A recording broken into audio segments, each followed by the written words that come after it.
Sabi nila, ang kalusugan ay kayamanan.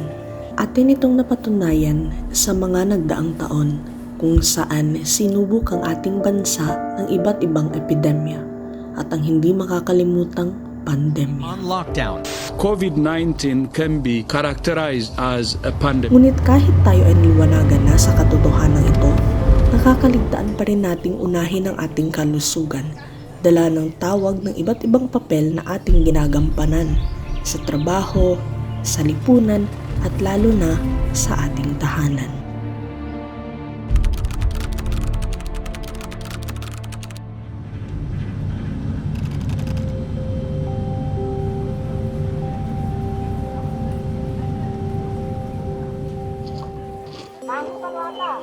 Ilan sa mga rason kung bakit ang mga Pilipino ay hindi nagpapatingin sa mga espesyalista ay dahil sila ay malayo sa mga ospital at kapos sa pera.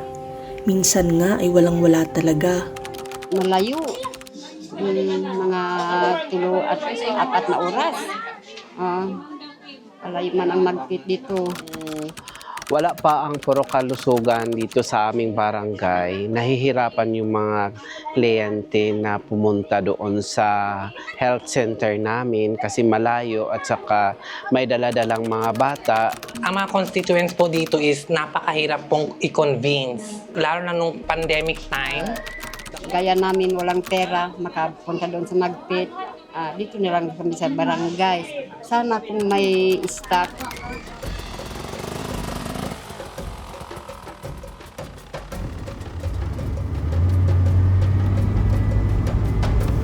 Kung kaya't mula noong nakaraang taon, alinsunod sa layunin ng Universal Healthcare Act na mabigyan ng bawat Pilipino ng pantay na oportunidad na makakuha ng libreng serbisyong pangkalusugan, nilunsad ng Department of Health ang Purok Kalusugan.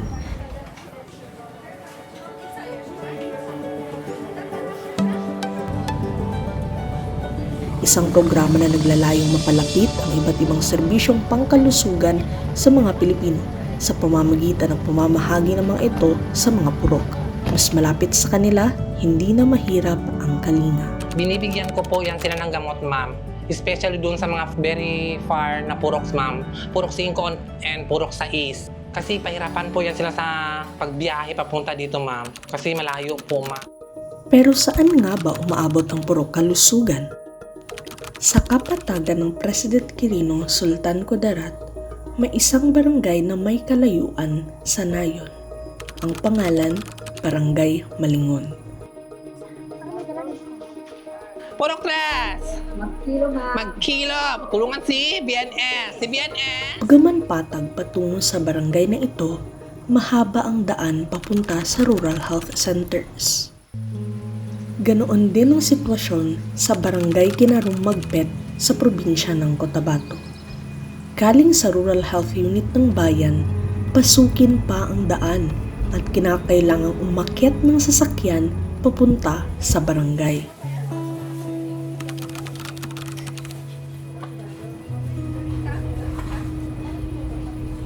Napapalibutan kasi ng mga bundok ang bayan ng Magpet, tulad ng Tiboli sa probinsya ng South Cotabato. Kung kabundukan at distansya ang balakid sa pagitan ng mga mamamayan at serbisyong pangkalusugan, dalampasigan naman ang binabaybay sa bayan ng Glan, Sarangani. Ilan lamang ito sa mga lugar na abot ng purok kalusugan. Hindi lamang lokasyon ang tinutugunan ng purok kalusugan. Sa bawat pagbisita nito ay bitbit ang 8 pangunahing layunin para sa mas malusog na pamayanan. Bali, every PK po namin, ma'am, binibigay po namin lahat ng services po namin. 8 priorities, PhilPen, non-com, and then nutrition, immunization, ZOD, road accident, TB po, maternal, and then bakuna po, ma'am, immunization po. Ang serbisyo po na dinala dito sa sityo namin, lalong-lalo na dito sa Purok, yung mga family planning, healthcare, about naman sa malnutrition, kung paano ma-handle yung mga bata, lalong-lalo na sa kalinisan, sa CR, at saka yung paano magkaroon ng magandang pangangatawan, lalong-lalo na sa mga bata. Sino-sino naman ang pinagsisilbihan ng purok kalusugan? Purok kalusugan, nagpunta rin po dito. Oo. Anong ginawa nila? Kwan po, paturukan yung anak ko po. Ng bakuna. Bakunahan. So, nakakatulong ba sa'yo yun? Yung sila yung pumupunta sa'yo? Opo naman. Pag nalimutan mo, hindi ka na makapunta doon, dito na lang sila na po yung nagapunta dito sa bahay. Ako ni palakasay. Isang mikrobyong mycobacterium o Paano ba ito na ipapatupad? At paano na bago ng programang ito ang buhay ng mga residente sa mga purok? Pangpadede ni siya nga pills. So gamiton nimo ni siya. Magsugod ka karong gabi kung unsa ka oras mag-inom mao pud pagkaugma. Isa lang. So karon nga pagbuntis nimo ma'am, pila na pud pila imong naindika na ka ma'am sa panula pa. So pangalan ni ma'am.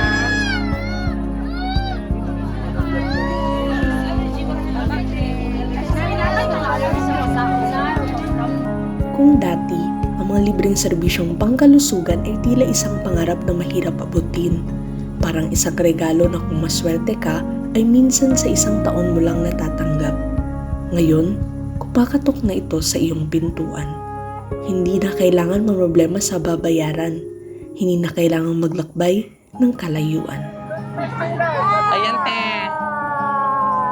Good morning! Para sa akin, lalong-lalo na yung mga constituents ko sa Barangay Kinarom is nagpapasalamat po sa Department of Health na pinaabot na po yung programa dito sa aming purok. Hindi naman nahihirapan yung mga tao na pumunta sa health center kasi malayo po yung mga sityos namin, lalong-lalo na yung may mga daladalang mga bata at saka buntis at saka yung mga senior citizen. Yun ang pinapasalamatan po namin sa Department of Health na naparating talaga yung programa ng Department of Health. Dahil sa purok kalusugan, ang kalusugan ay hindi na pribilehiyo ng iilad, kundi tunay ng nagiging karapatan ng lahat. Dahil sa purok kalusugan, ramdam na ng bawat Pilipino ang kalusugan, kahit saan, kahit kailan.